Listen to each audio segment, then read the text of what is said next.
in many ways, it's one of the best things that's happened to Bungie, right? What I really like about this new Bungie relationship with Activision is I never saw it coming. The idea that Bungie would make Halo for 1,000,000 years was inconceivable. In a lot of ways, we're starting over.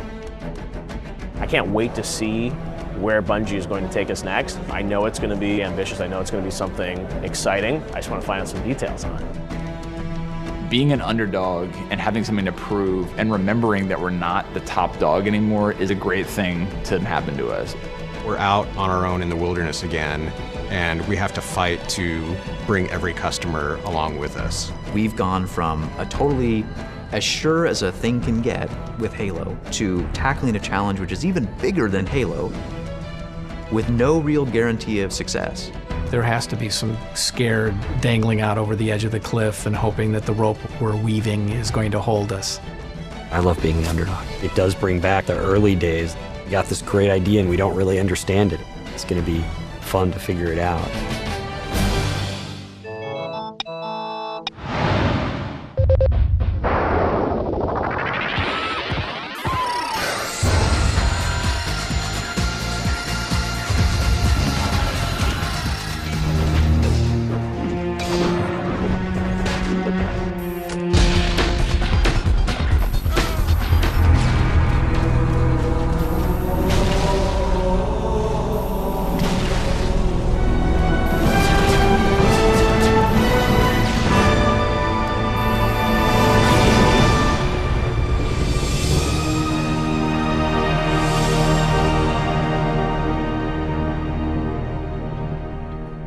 My senior year of college, I was taking an artificial intelligence class, and Jason was in that class.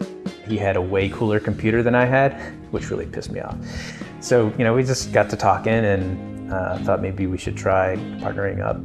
It was clear right from the get-go that Alex was the business guy and Jason was the creative guy. Take his ass and take that camera. I was working on a game, and Alex was trying to start a company. All right, well, here we are in downtown Chicago. This is the classy part of town. The original Bungie office was not here. For that, we gotta go south. We occupied the second floor, so we got broken into a couple times. Several times, yeah. There was that crack house behind the building. I was employee number 5. We were in one room, well, a room and a half. Everybody did everything. We ended up with Pathways. Pathways into Darkness was our first successful game that made a profit. Then came Marathon, which was a real big hit for us. So, Jason, when you shipping Marathon? Marathon was the first shooter that actually had verticality to it. It had that sci-fi sensibility. Mac gaming didn't even really exist for me before Marathon. Marathon made me dizzy. I remember being amazed at the sort of the world that Bungie had created. We were bound by this camaraderie. We seem really immature right now. We're actually having some genuinely good interactions. Oh, gee, good Lord. It was our lives, 24/7. It was kind of like being in a band. Soon, you will be food. But the project that we were working on, which was called Myth, I thought was really interesting. One of the most significant things that we did with Myth was we developed it for the Mac and the PC at the same time. It's amazing that Bungie was able to sort of nail first-person shooters for the Mac and then move to the other big genre on the PC, which was strategy games, and then nail that with Myth. Myth's the first time that real-time strategy didn't have micromanaging built into it.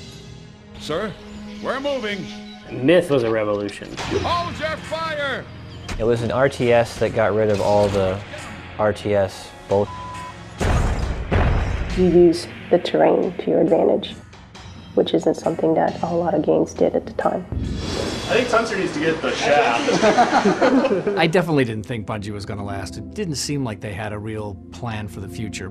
We had the advantage 20 years ago of being really stupid. I mean, being really young, but that young is stupid.